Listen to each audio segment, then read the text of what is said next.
Hi, everyone, and welcome to The Hash, your daily beat on crypto and culture. My name is Naomi Brockwell, and we have Will Foxley, Jen Sanasie, Danny Nelson, and Zack Seward. Welcome to the show, guys. And we're going to start off by talking about something a little bit bullish. I'm going to hand this over to you, Zack. Another pun to start the day. Nice. Return of the SPAC to Yeah. the tune of Return of the Mac. We are talking about Oh my Bullish Global, gosh. a yet to launch crypto exchange that somehow is going public already in a $9 billion SPAC deal, which I just don't understand for the life of me. This was the exchange that was capitalized by Block One with about $10 billion in Bitcoin and other assets back in May. There's still nothing much to show from that, but indeed they are going public in a deal that's expected to close later this year. I'm going to throw this to Danny. I mean, what's your take here? Bullish, not necessarily a big name. This is a big deal. What's your thoughts on this news from this morning that Bullish Global is going public? Well, I think they're really trying to speak Wall Street's language, not only I guess with the name like Bullish, you might be playing more to the Reddit crowd, but with the lineup they've got behind this thing, they're really gunning for a mainstream attention. You've got the former the former president of the New York Stock Exchange on board as the CEO. You've got Alan Howard of Brevin Howard on as an advisor, and of course Peter Thiel as well. He's involved in this deal too. So these are all big finance names, and that should lend some credence to this thing even before it has any numbers to show for it. For, as you mentioned, there's really nothing here just yet other than a whole lot of money and a lot of big names. They haven't launched an exchange yet, and they really are going out on a limb here, in my opinion, going right to public, going public before they even pass go, to be quite honest. I'll correct you, Danny. I checked the website. There is something there. There is an institutional contact form, and that is it. That is the only thing on the I Bullish apologize. on the Bullish website. So check yourself, sir. This is why you're this is why you're the editor and I'm the lowly Hey, reporter. This is why we need hey, you. so it goes. Will, Zach, let's can go you to give you. us I some saw your history hand. here? Yeah, can you give us some history? Sure. Because I see like Bullish launched in May, and they were from Yep. Block One, who Yep. was connected to the EOS fundraise, and they got a lot of Bitcoin. So like, You're doing it. there's a lot going on here. Can you walk it out for us? Yeah, sure. Let's take a step back. So, yeah, the announcement of Bullish, definitely not ancient history. It was indeed in May of this year, but it goes back to the story of Block One, which was a company that raised $4 billion in an ICO to build the software powering the EOS blockchain. A lot of that ICO, a lot of the proceeds from that ICO were in Bitcoin. That company held a lot of that Bitcoin. They're sitting on a vast trove of Bitcoin. They decided to commit about $10 billion of that trove to launch this new exchange that seeks to combine the best of both worlds, the best of centralized exchanges and the best of decentralized exchanges. And that is why they think they have a better mousetrap. This SPAC obviously comes one day after the news that Circle, the primary administrator of the USDC stablecoin, was also going public through a SPAC deal that was, I think, at 4.5 billion, if I recall correctly. So, just by comparison, Coinbase today, market cap of about $50 billion, largest crypto exchange in the US with millions of verified users. Bullish Global, $9 billion deal here, no users, no product. Yeah, that's the state of play. So back to you, Will. What do you got? Yeah, I mean, good for Block One to pivot again. If you can't make the fool's gold, might as well sell it. So interesting to see them go public here. Yeah, going to be interesting to see what comes of this. But yeah, you're right. They do have some of this brand name cachet behind it in terms of Novogratz Teal and Bloomer. I'll toss this to you, Jen. We're seeing another SPAC in the news and a crypto exchange itself going public here. What's your take on the Bullish Global development? Well, I was reading an interview, a clip from an interview that the CEO did with CNBC, and he said, digital assets are the future, and their goal is to kind of take crypto mainstream. And I feel like that's what everyone's goal is. So I'm just kind of trying to wrap my head around why we need another exchange. Like what is going to be so special about Bullish? I'm still trying to kind of catch up on what their special, I guess their CVP or their special offering is. So I guess we'll just have to wait and see. But I don't know. Why do we need another exchange? Does anyone here have an answer for me? Yeah, I'll jump in. I mean, if we dive into their press release in May, Block One says that the whole point of this is to combine the performance, user privacy, and compliance offered by central order book technology with vertically integrated user benefits of DeFi.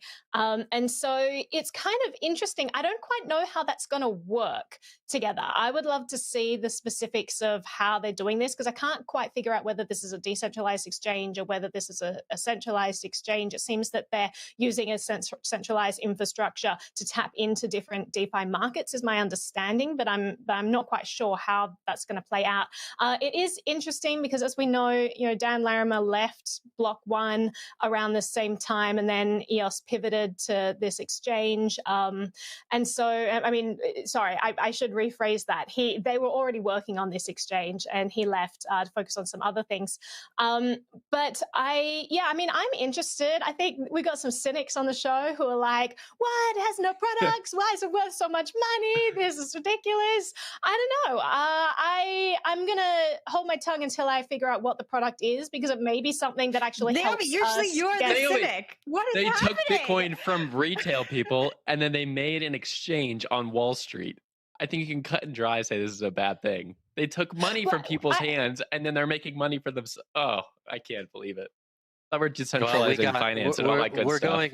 We've hit the peak of the last two cycles here. So we've hit peak ICO cycle, we've hit peak institutional Bitcoin cycle, and somehow Block One has been able to capitalize on both of those cycles. Naomi, so I'm going to end it there. Right. We're going to change gears. You have a point. I'm going to grant you that. I want to see what this is. So I'm going to grant your point that, yeah, it is kind of weird that they went from creating a token, taking money from people in this ICO, and now they're building something different. Yeah, completely granted there. What I was saying is I don't know whether the exchange itself is going to be a good product or a bad product until I have more information about it. But your point remains. Hey, to Block One's credit, they did deliver the software that runs the EOS network, and now they're on to the next thing. So we are on to the next thing as well. We're moving on to Danny. We're moving on to that SPAC that was announced yesterday. Now, that is ancient history. Danny, tell us about Circle. What do you got? It is ancient history, and just over 24 hours ago, we had Circle, the issuer or the one of the main companies behind USDC stablecoin, going public or preparing to go public through a SPAC deal. Now, I think that the most interesting aspect of this is not the big number, and it is a big number, 4.5 billion, but the fact that CEO Jeremy Allaire is saying now that Circle wants to make sure that it is behind the most public and transparent stablecoin, fully backed stablecoin out there. And in a tweet storm that came shortly after the news of the SPAC deal broke, he said that he basically subtweeted another stablecoin that is backed, and saying that Circle intends to become the most public and transparent, and they're going to take multiple steps, including public filings, new reserve attestations, to make sure that everyone knows exactly what is backing USDC, the stablecoin that they're trying to make the most popular in the world. So, there's always this huge conversation in crypto, or rather in the last few months, around what is behind, what assets are behind these stablecoins. Tether is much larger at this point than USDC, but USDC is gaining. And there are a lot of questions from market commentators, from regulators, from even central banks now about what risks, if any, these stablecoins pose to the financial markets and to the globe. And so these questions around what assets are behind them is only becoming more important. So, Jen, I'll throw it over to you. What do you think of this pledge by Circle's CEO to up the transparency here? Well, I think more transparency is always good. I mean, they've gone public, so they have to file a public listing. So, I mean, committing to that seems a little bit like, okay, you have to do that. But more transparency is always good. I want to hear more, though, about these risks, and I want to know how they're going to be more transparent. Do we have any information on that? There's no risk.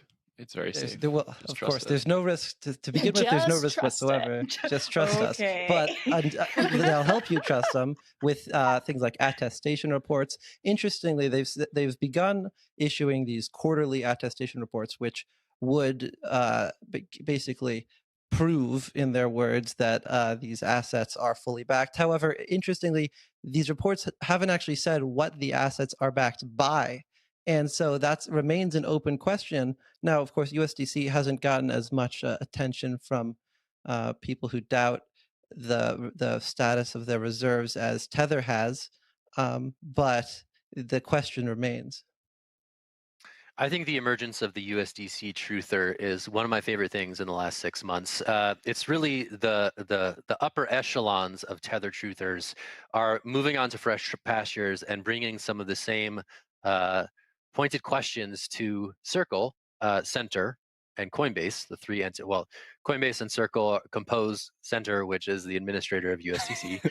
So they're bringing the same questions that they've brought to Tether, the firm behind USDT, all these years, and they are pointing some of these same questions toward Circle. So I think we're seeing Jeremy Allaire and others at Circle sort of hear this and say, okay, we can fix this. We can be more public, be more upfront about this stuff. Okay, these are digital dollars backed, fully backed by the value of $1. But as Danny said, they've yet to sort of break down what other assets, what approved assets are used to back it to the value of $1. So that's sort of the open question now.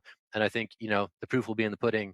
It'd be really nice to see what these approved assets are, how sturdy those assets are, and whether or not the $26 billion in USDC floating around the world right now as we speak is on firm footing. So we'll see. I hope they up their attestation game and dispel some of these fears. But time will tell. Will, I'll throw it to you. I saw your hand up. Yeah, so it's interesting to look at like the stablecoin game because you kind of have like two motives pinned against each other. People who are using stablecoins want to make sure there's liquidity and they're able to withdraw into dollars into their bank account if they want to do that at some point. But a firm on the other side that's holding all of its reserves wants to gain interest, like you said yesterday, Zach, on their accounts. And sometimes they have to convert that cash into an asset that's going to earn a yield. And so then they have like less liquidity here. And so I think that's a lot of the times when people get confused about like cash and cash equivalents is the firm is trying to gain interest on the holdings of reserves they have. And so, yes, they have the cash on hand, it's just maybe not as liquid as people would technically prefer. But Naomi, your thoughts? Yeah, I think that it's interesting that for years now, stablecoins like USDC have sort of pitted themselves against Tether as being the more transparent and the more reliable and the, less risky asset, when fundamentally I haven't seen any reason to back that up. And even now we're getting all these attestations of like, yeah, we're going to be more transparent. It's like, okay, cool. So do it. I would love to see something substantial back up this claim that they're less risky and actually see what assets are underpinning these, because they really benefited. And all stable coins other than Tether have benefited from being not Tether and kind of being like, well, we're the safe version, and kind of, flinging mud at Tether. Maybe that mud is warranted, but I don't know. I just haven't seen anything to actually back up that they're more substantial than Tether. So I'm interested in this move towards transparency and to see what's actually there. All right, we'll leave the stablecoin wars for another day. We are going to take a break. It is the hash. When we come back, we are going to talk about Jack Dorsey trying to make Bitcoin self-custody cool. Square CEO said some stuff on Twitter last night that was interesting. We'll talk about it when we get back from this break. Thanks.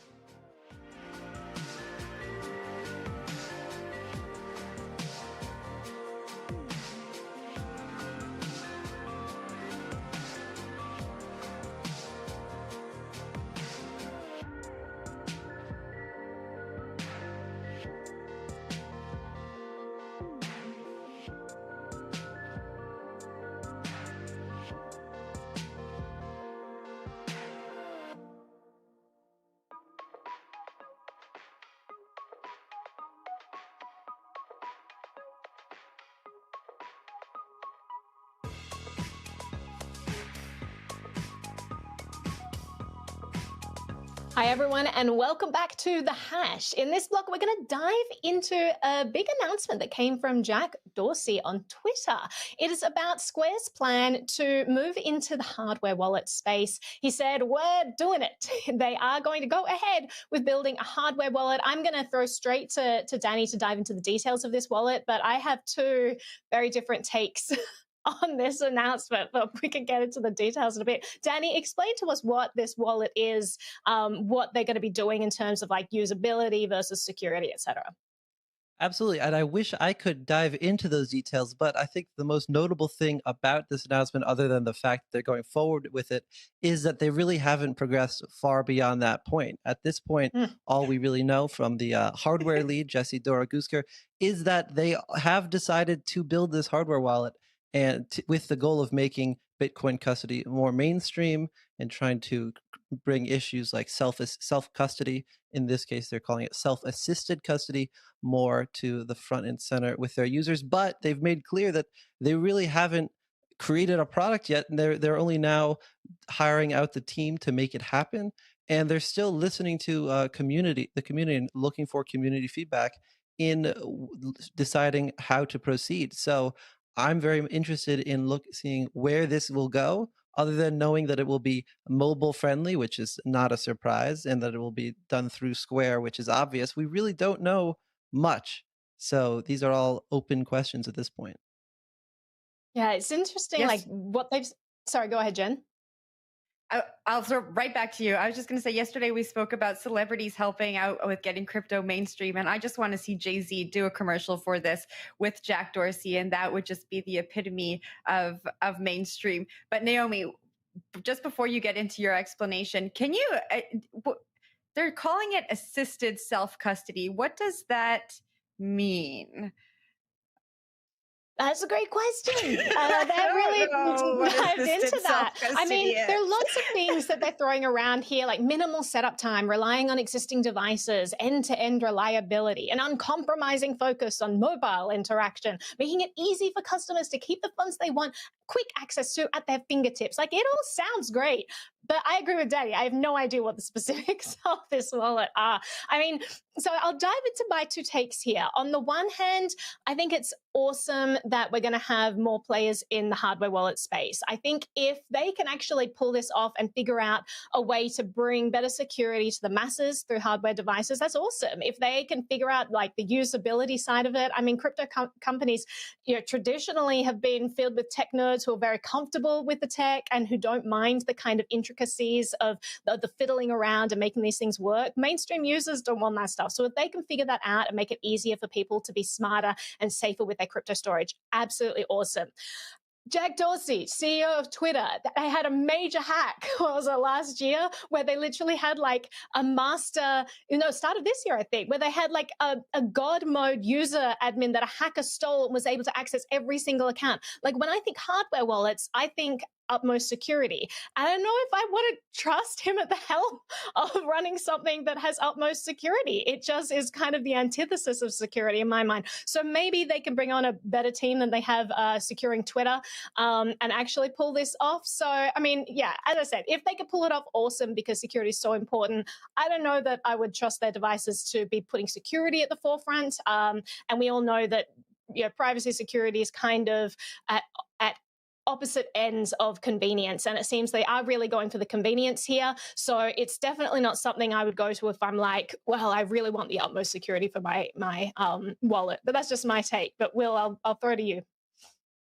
Yeah, I'm wondering how saturated the hardware market is. I feel like it's decently saturated. There's a lot of players out there who do that, and I'm just like don't understand why Square wouldn't emphasize like building out the options in Cash App that already has Bitcoin natively in it to like further create a software product around like a online wallet that people can just interact with, and maybe add like some custodial features in there. Like hardware wallets are cool because like you become your own bank account with a hardware wallet. If you have a hardware wallet, you have Bitcoin on it, like no one else can touch that asset, only you are custodying it. So that's an awesome feature about hardware wallets, and I think that like really fits the Bitcoin ethos. But if they're really going for convenience and like a market impact here, I really just think like you have Cash App, it's a huge product, just keep expanding that. There's a lot of features they could add to make that product even more robust. Zack, your thoughts? I was just going to say, I think you're right. Like the analog that comes to mind is like you have your Coinbase and then you have your Coinbase wallet, right? Like Coinbase is your exchange account, and then you have the Coinbase wallet, which I guess you could think of as assisted self-custody. But I could see something really powerful in Cash App doing something similar. So the hardware approach is quite interesting. Danny, I saw your hand up though. What do you got? Yeah, just to go back to Naomi's point, I think that that Square was listening to your comments even before you made them. It's worth noting that the person that's going to be running this small team building this, had his long-time security lead for Square, and before that he was a staffer for a couple of years at one of the U.S. government's nuclear development labs running embedded security systems. So. I don't know what that might mean for this assisted self-custody situation, but they've certainly got their internal heavyweight on the security side looking over this project. Yeah, we'll have to wait and see. But Jen, let's throw to you for the next topic. All right, so we're heading off to El Salvador now. A recent survey found that El Salvadorians are wary of the new Bitcoin legislation. El Salvador announced a month ago that Bitcoin is going to become legal tender in the country, while political opponents and critics say that it violates constitutional rights. The new report found that 65% of people surveyed would not like to be paid in crypto, while 45% knew nothing about Bitcoin. So about 1,300 people were surveyed. There's over 6 million people who live in El Salvador. So I would like to know more about this sample group and who was surveyed. I don't know if this is a real representation, but some interesting nuggets when we think about, crypto education and Bitcoin becoming legal tender in such a short period of time. But Will, I'll throw it off to you for first thoughts. Yeah, you got to take the positive spin on here, like the Bitcoin maxis do. 54% of people know about Bitcoin in that place. So that's all we need to know. It's very bullish. We're looking good down there. Naomi, your thoughts? I just love that. I just love that Bukele pick. I love the Bukele photo. Whoever picked that Bukele photo, that's like a rare Bukele. That is, I love that. Anyway, continue. Well, you are hitting home runs with your little cynical remarks in there. I'm loving these like cheap jabs. Will's in a mood today. He's in a mood. Well, I want to really jump in and say how. I'm just flustered. Right. I want to say how sad it is that the conversation so far has been dominated with the enforcement, the coercion of this law. Because it didn't have to be that way. They could have removed Article 7. It could have been this wonderful thing. And then you would have had all of these people talking about how great Bitcoin was. Maybe education would have been better. Maybe they'd be focusing themselves on saying, let's be reaching out to the people in El Salvador, teaching about how this can, help them, how this is better than the US dollar, how this is better than, other currencies out there because it's deflationary. There's a fixed supply. We could have been focusing all our energy on the education. And clearly this poll shows that it's desperately needed there, despite the 54% of people who, very bullishly have heard of Bitcoin. It's such a bad number, right? And so, it made me so sad that all of the conversation necessarily and rightly so has been around the coercion aspect of this, which is such a downer on this whole story. And it just didn't need to be this way. They could have just removed that. But to that point, the 54% of people that know about Bitcoin, I mean, we've all taken surveys before. I can just imagine people answering the survey thinking yeah, I've heard about Bitcoin. So yes, I know about it. Right. And that's the end of it. So we always have to take surveys with a grain of salt. But Danny, I want to kick it to you. What did you think when you were reading these survey results? Well, I think it really just goes to show that they really put the cart before the caballo here. And yes, I did just look that up on Google Translate. But nice. They really moved very quickly in taking this ridiculous idea and implementing it, at least in terms of turning it into a law and passing it. And they did that. Bukele and his government did it so fast that people didn't really have enough time to understand what was going on. And honestly, I'm not from El Salvador. I don't live there, so I don't really have a valid opinion one way or the other as to whether this will be good. But I do know from speaking with people who are there and who are covering this there that they haven't done much in terms of selling why this is going to be a useful or important thing. And so, yeah, there is that 54% that know something about Bitcoin, but there still is that huge amount of people that don't know. And they've only heard probably the negatives because of that focus on the enforcement aspects. So I do think that there's something to be said about taking a slower a slower pace on things like this, and making sure that you're selling an idea well before you're implementing it in a situation where a lot of people don't even understand fully what it's about. So I'm Yeah. looking forward to see how they deal with the messaging on this, because that's going to be extremely important. Yeah, I agree, Danny. And I think that, I don't even think it's a matter of taking it slowly. I think you just take out the coercive elements and you would have mobilized the entire Bitcoin population, not just the people who really like coercion, apparently. Like there's a huge contingent of Bitcoin supporters who love the currency, who want to see it around the world, but who just don't like government force. So they're not jumping on the bandwagon saying like, yeah, let's push this in El Salvador. So they've lost a huge amount of that energy that's sitting there that they could have mobilized and used towards this. So it's really sad to see that that potential lost. Okay, well, we've talked about too much Bitcoin today. Let's talk about central bank digital currencies. So the BIS, I know, right? Everyone's favorite topic. The Bank for International Settlements issued a report this week saying that central banks around the world should be focused more on the cross-border settlement issues around CBDCs as opposed to the domestic issues that CBDCs bring up. There's a video circulating Twitter currently from the BIS head chief talking about how the CBDC could be like a CBDC could be used to kind of control monetary movements in domestic markets. But then this report comes out and says, no, you guys should be focused on like what is the benefit of moving money across borders seamlessly from central bank to central bank. So just an interesting note there on this report. They also said that CBDCs, as they roll out in different currency or in different jurisdictions, they should focus on how to make these interoperable. So to me, it seems like another nothing burger paper where they're like, I don't really know what's going on with CBDCs. I don't know, like, I don't understand any of this. And so they're just kind of like writing some stuff down. But maybe you guys have a different opinion. Zach, can I tell this to you?